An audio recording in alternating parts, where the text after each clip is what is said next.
오늘은 목회자 영성에 대한 말씀을 좀 드리고자 합니다. 그동안 벌써 이제 세미나 한 제가 한 20년이 넘다 보니까 참 많은 목사님들이 거쳐가셨습니다. 지금은 이제 코로나 시대가 되다 보니까 많이 줄었는데 초창기에는 한번 세미나 한다고 광고를 내고 나면은 보통 300명, 400명 막 전국적으로 오셔가지고 엄청 막 신나게 세미나를 했습니다. 그러다가 벌써 이제 한 20년 동안 이렇게 하는 과정 가운데 지금 코로나 시대가 되다 보니까 많이 줄어서 요즘은 그냥 많이 오지 않지만은 계속 끊임없이 세미나를 하고 있습니다. 그러다 보니까 이제 좀 많은 목사님들을 대하고 하다 보니까 과연 우리가 목회를 어떻게 할 것인가 하는 부분에 대해서 많이 생각을 하게 되죠. 그래서 오늘은 제가 제 원로 목사님, 제 멘토이면서 제 영적 아버지 같은 이 우리 김충희 원로 목사님을 예로 들어가지고 몇 가지 목회자 영성에 대한 부분에 대한 말씀을 드려보고자 합니다. 첫째는 목회자 하고 나면요 가장 중요한 게 능력 있는 설교가, 설교자가 아니라 설교가, 프로죠. 능력 있는 설교가가 되어야 된다. 왜 능력 있는 설교가 되어야 되냐?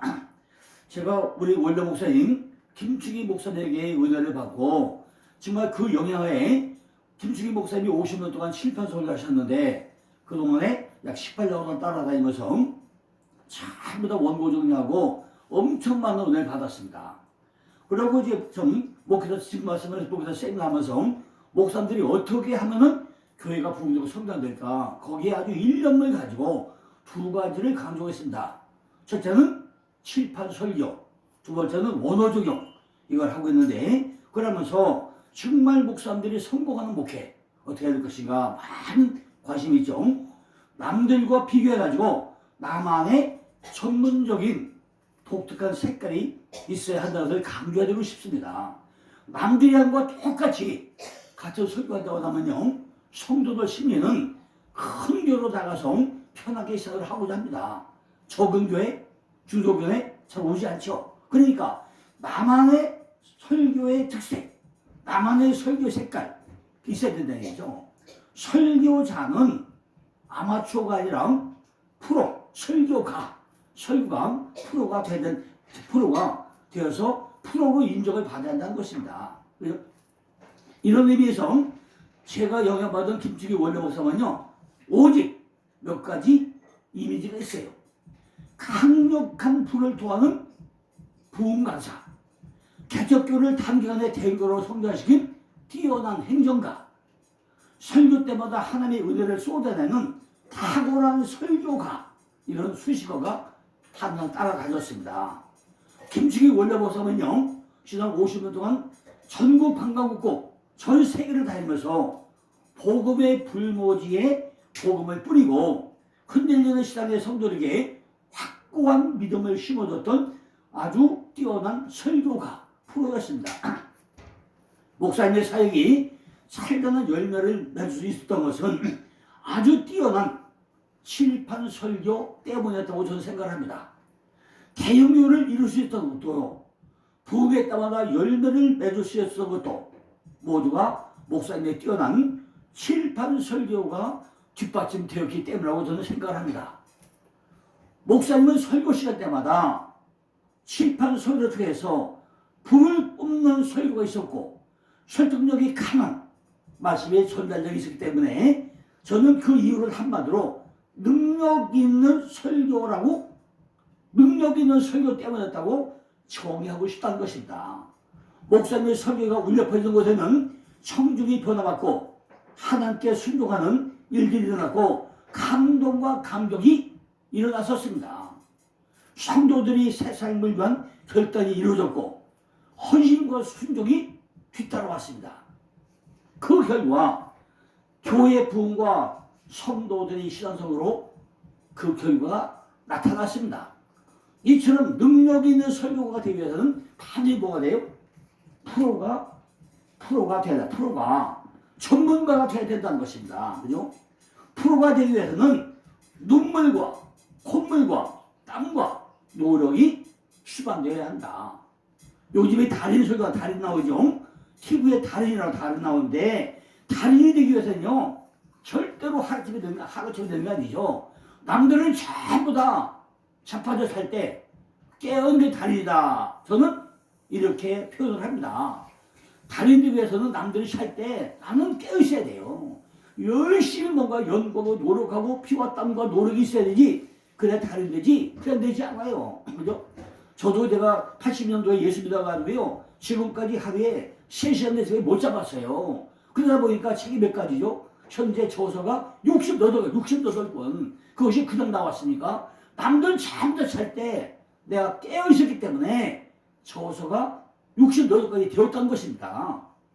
끊임없는 노력과 훈련과 더 좋은 방법을 연구하지 않으면 절대 달인은 되지 않습니다. 누구나 마음먹기에 따라가지고 능력 있는 설교가도 달인도 될 수 있다는 것입니다. 자, 두 번째는요. 설교자로서의 에토스. 자기의 특징이 있어요. 특징이. 나만의 특징이 있어야 돼요. 나만의 설교에 뭔가 노하우가 있어야 돼요. 그죠? 설교가는 언변이 아무리 뛰어나도 수사 기교가 아무리 훌륭해도 설교자의 인격에 흠이 나타나거나 설교를 믿지 못한다면은 청중은 그 설교자의 설교에 귀를 기울이지 않습니다. 설교자의 말이 꼭 어눌하고 인격에 힘이 있고 신뢰감을 줄 때에 청중은 그 설교자의 말을 듣게 되고 따르게 된다는 것입니다. 이런 관점에서 김충희 원로 목사님은 설교자로서 훌륭한 모범을 보였다는 것입니다. 무력과 성격이 깨끗했습니다. 매사에 사심이 없이 일을 하셨습니다. 평생 목회하는 동안에 깨끗하게 살겠다는 의지와 믿음이 언제나 깨끗한 이미지를 남겼습니다. 이런 것들이 침례교단의 창작교회라는 이름과 한국교회 기도의 동산 양수리 수양관 17만 평이라는 큰 업적을 남겨놓고 돌아가셨습니다. 이 수양관이야말로 한국 기독교의 성장과 발전에 엄청 많은 기여를 했죠. 그죠? 한 10여 년 동안 매월 10,000명 정도씩 오셔가지고 기도의 동산, 말씀의 동산, 우리에도 쓰임받던 수양관이 바로 양수리 수양관 기도동산 아니었습니까? 목회자 세미나, 말씀의 도장으로 교파를 초월해서 사회자도 사유했던 그 수양관이 지금도 활용되고 있습니다. 세 번째는요, 설교자로서의 뭐가 있어야 돼요? 설교자의 영성이, 스피리추얼리티, 영성이 있어요, 영성이. 설교자에게 필요한 덕목 중에 하나는 반드시 설교자의 영성이 있어야 된다는 것이다. 영성이 뭐죠? 스피리추얼리티. 이 말은요, 영적 성장이 줄 말이 되죠. 하나님은 영이기 때문에 인간이 가장 영적일 때 하나님을 닮아갈 수 있다는 것입니다. 영적인 사람이 될 때 하나님의 마음을 헤아릴 수 있고 하나님의 심정을 알 수 있다는 것입니다. 구약의 이사야나 예레미야 혹은 신약의 사도 바울 같은 매우 영성이 뛰어난 분들이 많이 있었죠. 그죠? 하나님의 심정을 누구보다도 잘 이해하고 하나님의 마음을 시원하게 해드리는 순종과 헌신의 그 삶을 실천하였고 그리고 하나님이 기쁘시게 하시는 말씀만을 증거하셨다는 것입니다. 우리 원로 목사는요, 일생 동안 기도하던 일과 먹고 간자면은 성경 읽고 외우는 그 일에 설교를 하셨습니다. 제가 기억하는 성경 전체를 토시 하나 틀리지 않고 전부 외우셨던 분이셨습니다. 성경에 사로잡히자 성경이 항상 앞에 펼쳐지고 보는 것처럼 읽으셨다고 했습니다. 말씀을 전할 때마다 성경을 보고 있는 것이 아니라 보지 않고 전부 다 그냥 단단히 외우셨습니다. 공주 계론산 기도원에서 성령 받은 결과로 말씀을 하셨습니다. 성령을 받은 후에 50일 연속 부흥회를 한 후에 특별한 일화가 있습니다. 부흥회 시작 후 약 한 달 정도 지났을 때 동네 사람들이 밭에서 농사를 하다가 들판에 이런 사람 딱 보니까 교회 건물이 불이 나가지고 막 타달한 것입니다. 그러니까 동네 사람들이 전화 모여가지고 물동이 빡해서가지고 다 물 퍼가지고 왔는데 보니까 교회가 불이 난 것이 아니라 그 안에서 성도들이 막 기도하고 뜨겁게 말씀에 빠져있다는 것입니다. 아이고 속았다고 또 갔는데 저녁 때 되고 나니까 더 크게 불이 났다는 거죠. 그러니까 또 다른 이번에 진짜 불이 났다고 또 왔는데 보니까 기도불이 붙고 말씀에 성령불이 붙어가지고 교회가 타는 것이 환상권에 보이다는 것입니다. 그때부터 많은 사람들이 교회에 때려보려고 교회가 성장되고 붕된 역사가 있었던 것이 바로 반정교회 그 한 역사가 있습니다. 그 결과 하나님의 목사님을 일평생 쓰셨던 것이고 목사님이 하셨던 방법대로 저도 사건별로 말씀을 정리하고 외우고 출판설교 생을 통해서 오늘까지 참목사 세미나를 하고 있습니다. 목사님이 설교를 들으면서 인간적인 냄새가 나는 설교를 한 번도 들어본 일이 없습니다. 오직 성경에서 성경대로 하나님의 말씀만 깨끗하게 증거했고 선포되는 말씀들은 우둔한 성도들을 새롭게 깨우치기에 충분한 감동과 감화력이 넘쳐났습니다. 청취자들이 감히 생각지 못하던 깊은 헌신의 세계를 소개하고 그 헌신에 동참할 것을 촉구하면서 헌신하지 않고는 견딜 수 없는 이런 환경을 만들어 가졌습니다. 무엇보다 깨끗한 양심에서 나오는 설교는 성도를 세속적인 삶을 버리고 거룩한 삶으로 옮겨가게 만들었고 성도들이 하나님의 심정을 해결하도록 자극해가지고 하나님이 기뻐하시는 삶을 살게 만드셨습니다. 성도에게 얼마나 강한 자를 주었냐가 설교자가 얼마나 영적인 사람에게를 깊은 연관이 있다는 것입니다. 이런 면에서 김충의 원로 목사님은 그 영성은 하나님이 인정하시는 영성이었고 깊고도 깊은 영성의 소유자를 우리가 알 수 있었습니다. 네 번째는 설교자로서의 권위가 있어요. 권위가. 설교자 권위가 있어야 됩니다. 훌륭한 설교자에게 꼭 필요한 덕목 중에 하나는 설교자의 권위입니다. 권위. 이 권위는 소위 부정적인 측면이 권위의식을 말하는 것이 아니죠. 설교자는 자신이 전하는 설교의 내용이나 예수님 혹은 하나님, 성령님, 하늘나라에 대해서 설교할 때 확신 있게 전하지 못하면 그 설교는 청중들에게 잘 전달되지 않는다는 것입니다. 회중들조차 믿음을 가릴 수 없고 설교자를 신뢰하지도 않게 된다는 것입니다. 그러므로 설교자는 무엇을 전달할 때 확신 있게 말한 대로 아주 확실하게 전하는 것이 중요하다는 것입니다. 설교자가 하나님의 말씀을 확신 있게 전달하기 위해서는 무엇보다도 하나님이 나를 말씀의 제대로 삼으셨다는 확고한 믿음이 필요하다는 것입니다. 김충의 원로 목사님은 대충 증거한 일이 없었습니다. 희미하게 증거하거나 그럴 것이다 라고 가정하는 가정법이 한 번도 없었습니다. 나도 저 하늘에 안 가봤으니 내가 가봐야 되겠다 라고 하지 않았습니다.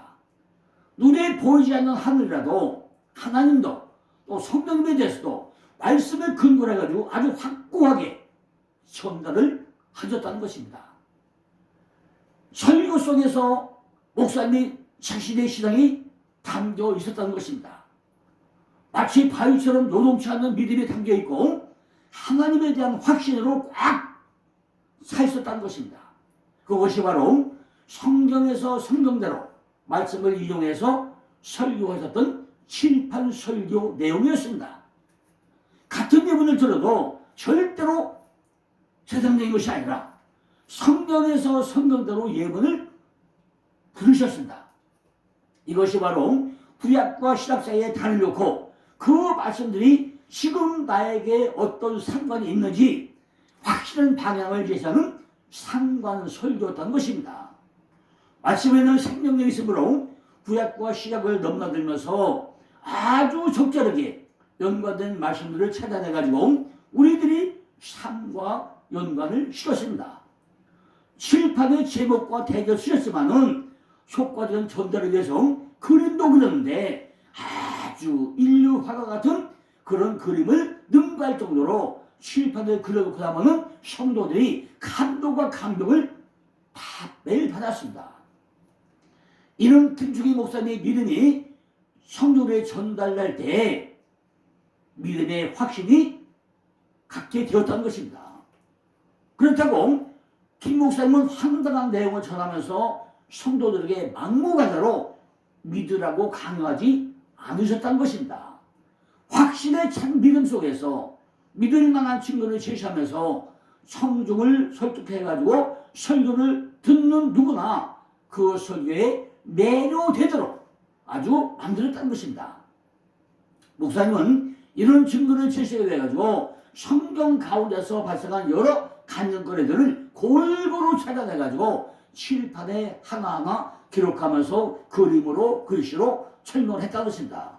그리고 주제 설교에 잘 어울리게 증거들을 성경 마시면서 찾아내가지고 제시를 해줬다는 겁니다. 이것이 뭐죠? 보고 듣고 말하게 전부 다 보여주면서 설교다 보니까 거기에 감격이 넘쳐나더라는 것입니다. 목사님의 설교는 성중을 설득해 충분하게 목회자로 설교자로 권위가 있다는 것입니다. 목회자들은 이처럼 설교자로서의 뭐가 있어야 돼요? 권위가 있어야 한다는 것입니다. 하나님이 주신 은사요 축복이 아닐 수가 없겠죠. 뜨겁게 기도하면서 성령 충만을 받고 나면은 이 권위는 누구나 받을 수 있다는 것입니다. 자, 이제 다섯 번째요. 설교자는 뭐예요? 설교자의 이미지가 있어요. 이미지. 설교자의 이미지가 있어야 됩니다. 설교자에게 나타나는 이미지 가운데 가장 첫째는 대사, 헤랄드, 선구자 역할입니다. 대사는 하나님의 사자죠. 하나님의 사자라는 이미지는 말씀 선포와 깊은 연관이 있습니다. 선포라는 것은 하나님이 자신이 말한 것을 인간의 용어로 다시 말하는 거죠. 대사로서의 설교자는 확실한 두 가지 임무가 있어야 됩니다. 하나는 성경의 메시지를 감지하는 것이고 또 하나는 그것을 명백하게 선포하는 것입니다. 김 목사님은 설교 행위 속에서 이런 대사 이미지가 강하게 나타났습니다. 말씀을 깊이 묵상하고 연구하는 가운데 하나님이 주신 그 말씀들을 있는 그대로 가감없이 전하는 대사로서의 직무를 아주 충실히 감당을 하셨다는 것입니다. 그 증거로서 김충희 원래 목사님 설교는 어딜 보아도 인간적인 냄새가 난다든가 저 부분은 하나님이 주신 말씀이 아니다라고 생각할 수 있는 부분이 한 번도 발견되지 않았다는 것입니다. 성도들에게 김충희 목사님의 설교는 어떻게 생각하나 물을 때마다 목사님은 오직 성경 말씀만 증거한다라고 대답을 하시다는 것입니다. 목사님은 수학적인 미사였구나 아름다운 표현 등을 별 관심이 없었습니다. 남의 책을 인용하는 그것도 별로 없었습니다. 남의 책을 인용하는 것이 아니라 성경에서 성경대로 예문을 드리기 때문에 어떤 저자가 이렇더라 이런 말씀은 거의 들은 적이 없습니다. 오직 하나님이 주신 말씀만 전달하는 충직한 말씀의 종이었다는 것입니다. 설교자로서의 두 번째 이미지는 바로 목회자. 목회자님이야, 목회자. 목회자란 사람들이 관심에 접촉해가지고 관련이 있는 사람이 목회자입니다. 사람들 영혼에 관심이 있어야 돼요. 목회자로서의 설교는 뭐죠? 대사로서 설교할 때보다 성도의 필요가 훨씬 강도되고 있습니다. 영혼을 사랑하는 자, 사람을 사랑하는 자, 그 이미지, 그죠? 설교자는 성도의 필요를 알아차리고 진단하고 그리고 말씀을 명확하게 말함으로써 사람들을 도우려고 하는 이런 노력이 필요하다는 것입니다. 또 성도들의 고통이나 문제점을 알고 그에게 적절한 치료를 해줘야 한다는 것입니다. 물론 말씀으로 치료하고 희망과 용서, 사랑과 화해됨을 전달하고 기독교 기본 교리 외에 성도가 이 땅에서 당당하게 살아갈 수 있도록 만들 수 있는 그런 설교가 필요하다는 거죠. 이것이 설교자의 두 번째 설교자, 목회자 이미지입니다. 세 번째는요, 설교로서 세 번째 의미는 증인으로서의 의미, 증인. 본문을 통해서 설교를 만들기 위해 가지고 수고하는 설교자는 하나님의 음성을 본문으로부터 듣고 하나님의 임재를 기다리고 하나님과의 만남을 기대하는 것입니다. 설교자들은 말씀을 증거할 때 중간 입장에서 서 있는 관찰자가 되어서는 안 된다는 것입니다. 김 목사님의 설교를 들 때마다 늘 느끼는 것은 하나님과 진리에 대한 깊은 경험을 하고 그 경험 속에서 우러나오는 진리를 성도들에게 들려주셨다는 것입니다. 그래서 불신자가 들어도 의심하는 것이 아니라 사실로 받아들일 수밖에 없을 만큼 하나님에 대해 가지고 생생하게 마치 하나님을 본 것처럼 직접 하나님의 음성을 들은 것처럼 진리를 전달하셨습니다. 그래서 듣는 이마다 그 설교를 거부할 수 없게 만드셨다는 것입니다. 설교 말씀에 동감하게 되고 그 말씀이 요구하는 대로 결단하게 되는 것입니다. 하나님과의 관계 속에서 보고 듣고 느끼고 체험한 것을 생생하게 전달할 때 성도들은 변화가 되다는 것입니다. 신앙이 자라다는 것입니다. 이런 면에서 김충희 목사님은 탁월한 시민의 이미지를 보여주셨습니다.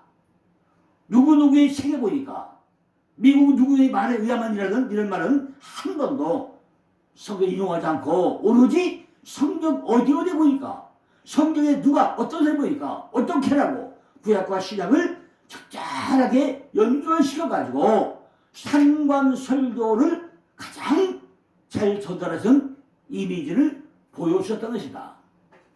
자, 이제 여섯 번째는 설교 내용의 특성이죠. 우리는 설교 내용이 굉장히 중요하죠. 한 시대를 이끌어온 위대한 설교자들의 설교 내용에는 공통점이 발견하게 됩니다.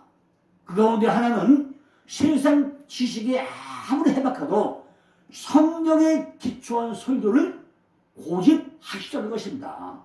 이것이 어떤 면에서는 답답해 보일 수 있죠. 하지만 설교가 성경에 기초하지 않는다면 그 설교는 세상적인 내용밖에 될 수가 없다는 것입니다. 그만큼 설교는 성경의 비중이 크다는 것입니다. 그죠? 성경에 기초한 하나님의 말씀만을 증거할 때 성경을 하나님의 말씀으로 믿는 분들에게 엄청난 도전을 줬고 은혜를 체험하게 하더라는 것입니다. 김충희 목사님 설교는요, 성경 말씀에서 성경 말씀을 인용하고 적용함으로 시작해가지고 말씀으로 끝을 맺는 성경적인 설교였다는 것입니다. 설교 속에서 성경 이외에는 아무 무기도 사용하지 않으셨다는 것입니다. 단지 성경만을 파고 들고 성경 말씀만을 전달했다는 것입니다. 성경 속에서 문제를 제시하고 성경의 해답을 얻는 것이 청중에게 제시되었다는 것입니다. 목사님의 설교를 듣는 청중은요, 어느덧 성경의 사람이 되어가더라는 것입니다. 이를 효과적으로 감당하기 위해서 목사님은 성경에 대한 약한 지식을 활용했습니다. 성경 구절에 필요에 따라 잘 연구했습니다. 마치 구슬을 꿰듯 목사님이 인용하는 구절은요, 그 주제에 적절한 말씀이 되어가지고 듣는 이들이 감탄을 자하냐고 했습니다. 오늘날은 자들이 많아가지고 컴퓨터에서 쉽게 찾았지만은 그 당시 목사님이 목회할 때는 컴퓨터의 컴맹이나 마찬가지죠. 그러니까 오르죠, 되죠. 성경만을 매달 수가 없었다는 것입니다. 본문 구절에 대한 적절한 해석과 그 본문의 권위와 정답성을 두텁게 해가지고 다른 구절들을 인용할 때 오로지 목사님의 머릿속에 들어있는 구절들은 너무나도 쉽게 머릿속에 있는 것들을 잘 활용하시더라는 것입니다. 그 적절히 연관된 하나님의 말씀이 성중을 완전히 압도하게 만들었습니다. 결국 성중에게 하나님의 목소리를 들려주셨고 그 목소리에 성중이 따라오게 만드셨습니다. 이렇게 함으로써 목사님의 7판 설교는 분명한 권위가 나타났습니다. 목사님이 7판 설교 주제는 몇 가지로 요약이 됩니다. 우선 성도의 기본 신앙의 틀을 세우는 데 도움을 주는 설교 주제들이 많았습니다. 특히 교회에 따른 주제들, 그리스도의 탄생, 죽음, 부활, 재림, 성도의 영생 등은 기본 교리에 해당하는 설교 주제가 많이 눈에 띄었습니다. 그리고 설교 가운데 반드시 피와 십자가는 빠지지 않았습니다. 피가 생명이죠. 십자가는 죽음이죠. 내가 죽어야 산다죠. 그러니까 반드시 설교 가운데 피와 십자가, 내가 죽어야 산다. 이거는 한 번도 빠지지 않고 어딘가는 꼭 적용이 되더라는 것입니다. 성도의 신앙에 관련된 주제들이 많은데 예를 들면은 성도의 신앙이 확고하도록 자극을 주다가 성도들이 신앙에 열심을 내도록 독려한 내용이 많았다는 것입니다. 또 하나님의 은혜를 강조해서 깊이 감사하며 살 수 있는 믿음의 자극을 많이 주셨습니다. 기도하지 않고는 견딜 수 없도록 한때는 새벽기도 오후까지 했습니다. 눈 뜨면 나와. 왜 기도 안 해?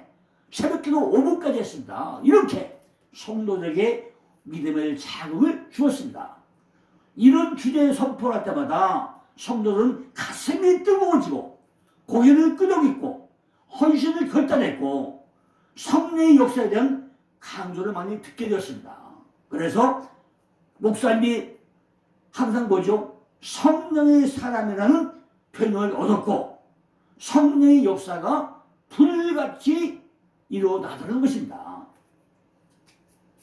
이거는요 설교 방법의 특징이죠. 어떻게 설교할 것인가? 목사님들이 가장 두렵고 떨리는 부분이죠.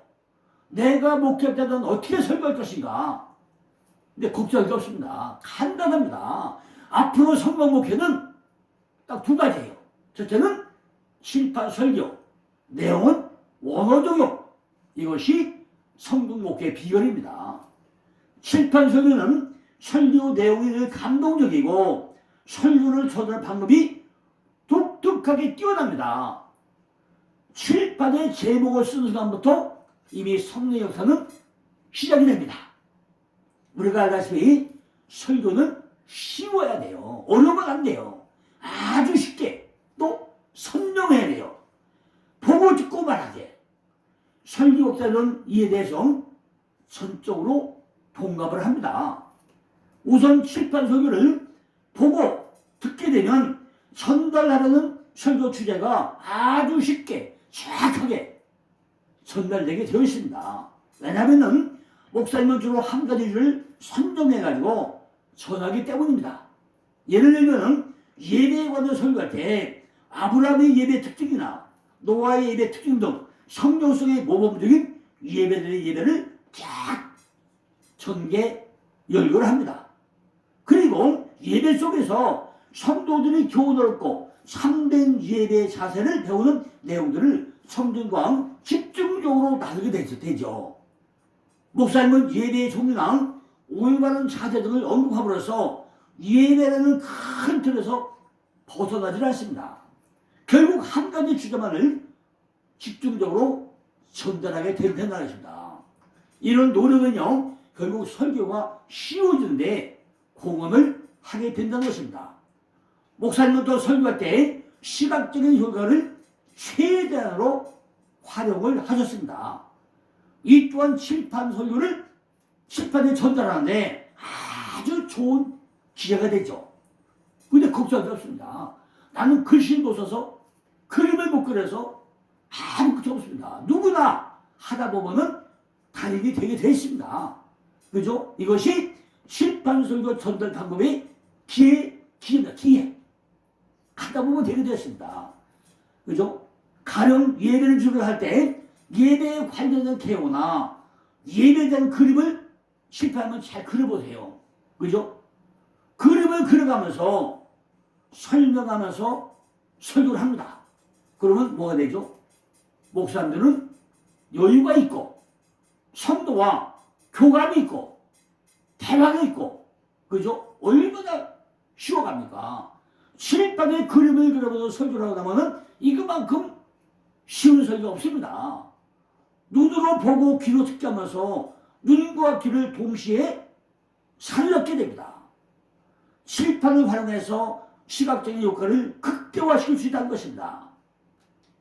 칠판에 그림을 그려나가는 동안에 그림을 조금씩 설명하면서 또다시 설명하면서 그림이 완성되는 걸 볼 때 성도들은 감동과 감동을 받게 되어 있습니다. 고개를 끄덕이게 되어 있습니다. 동시에 그림을 그려나가는 동안에 목사님은 개요를 하나하나 전개를 잘 전개해 나가면 됩니다. 그런데 발전시키는 개요가 매우 논리적이죠. 이는 목사님이 훌륭한 커뮤니케이터라고 볼 수 있습니다. 시각과 청각을 동시에 이용해가지고 명쾌한 논리로 결론에 이르게 해가지고 청중으로 하여금 공감하게 만들고 아멘으로 입술을 열어가지고 결단하게 만들어 간다는 것입니다. 이것이 칠판 설교의 매력입니다. 원래 목사님이 이렇게 설교 방법에 직설적이었습니다. 직설적. 설교 방법이 뭐죠? 칠판 설교와 원어 적용이 얼마나 전에 좋은지 제가 20년 동안 목회자 세미나를 하고 나면서 가장 강조했던 성공 목회의 비결입니다. 성도를 변화시킴으로써 자극할 때 완곡한 표현을 썼다든가 혹은 부드럽게 한다든가 하지 않습니다. 아주 직접적으로 간결하지만 직설적으로 전달할 때 성도들은 가슴이 뭉클뭉클해집니다. 그죠? 가령 여러분들이 하나님을 위해서 살면은 하나님 기쁠 것이다 라기보다는 여러분들이 거듭난 사람 이상 하나님을 위해서 어떻게 살 건가 강력하게 전달해야 됩니다. 그죠? 이런 직설적인 표현 방법은요 성도들에게 강력한 자극제가 될 수밖에 없습니다. 그죠? 아까 말씀한 대로 새벽기도 오후 했다고 그랬죠? 눈만 뜨면 나와. 왜? 책받이다. 눈만 뜨면 나와. 기도해야 돼. 지금 때가 어느 때인데. 그죠? 이런 말씀이요. 목사님 너무 말이 세다고 할지 몰라도 듣는 성도들은요 자극제. 내가 기도하면 안 되겠구나. 내가 나가야겠구나. 내가 정말 기도해야겠구나. 자극제가 됩니다. 그것이 문제 해결의 열쇠가 됩니다. 열쇠가. 나와 기도보다 틀려요. 그죠? 이것은 성도들이 하나님한테 직접 부딪히게 만드는 계기가 되었고 말씀과 보다 친숙해질 수 있는 기회 제공이 되더라는 것입니다. 여러분 한번 해보세요. 눈 뜨면 나와. 왜 안 나와? 기도 왜 안 해? 자극제가 주어지고 나면요 그것이 문제 해결의 맞삭기 열쇠가 됩니다. 이 모든 것이 우리가 해야 될 설교 방법 중에 하나입니다. 자, 마지막 결론은 뭐죠? 결론은 1800년대에 하나님이 미국에 무디를 씌웠다면은 1900년대 후반부터 한국 땅을 위해가지고 이미 김충기 원로 목사님과 또 그 일대 목사님들, 부흥사 목사님들이 이미 한국을 지배하고 있었습니다.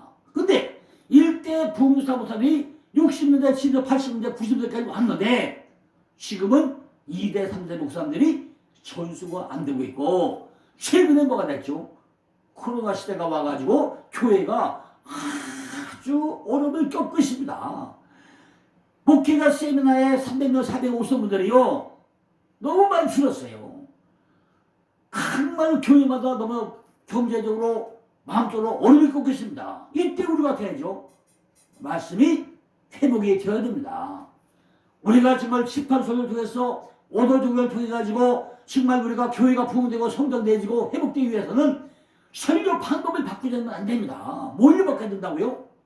심판설교와 원어 적용으로 바꾸셔야 됩니다. 그래야 교회가 부흥되고 성장되어지고 가슴이 뭉클뭉클해집니다.